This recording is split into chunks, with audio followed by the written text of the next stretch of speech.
అయ్యో Sunday special ఏంటంటే నెల్లూరు చేపల పులుసు అనమాట. మనకి పచ్చి మామిడికాయ దొరికింది వాళ్ళ అమ్మాళ్ళ ఇంటికాడ నుంచి అయితే వచ్చింది. సర్లే అని దగ్గరగా చేపల పులుసుకి అసలు న్యాయం చేసేద్దామని చక్కగా మామిడికాయ ముక్కలు టమాటా చింతపండు పులుసు వేసుకుని సమానంగా పులిసి కొత్తగా ఆడుతున్నప్పుడు అలా చేప ముక్కలు వదిలి అవసరమైతే సొరకాయ కూడా వేసుకుంటే చాలా టేస్ట్గా ఉంటుంది. కొత్తగా ట్రై చేయని బాగుంటుంది.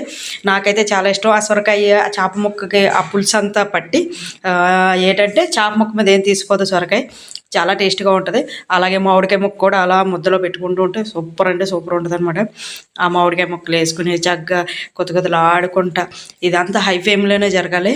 చూడండి ఎంత బాగుందో. ఒక ముక్క వేసుకుని అలా పులుసు ఒక గరిటె నిండగా పోసుకోవాలి, అప్పుడు దాని టేస్ట్ అనమాట. చూడండి ఎంత చిక్కగా గ్రేవీగా అసలు వేడివేడిది నోరు కాలిపోతుంది. సూపర్ అంటే సూపర్ ఉంది.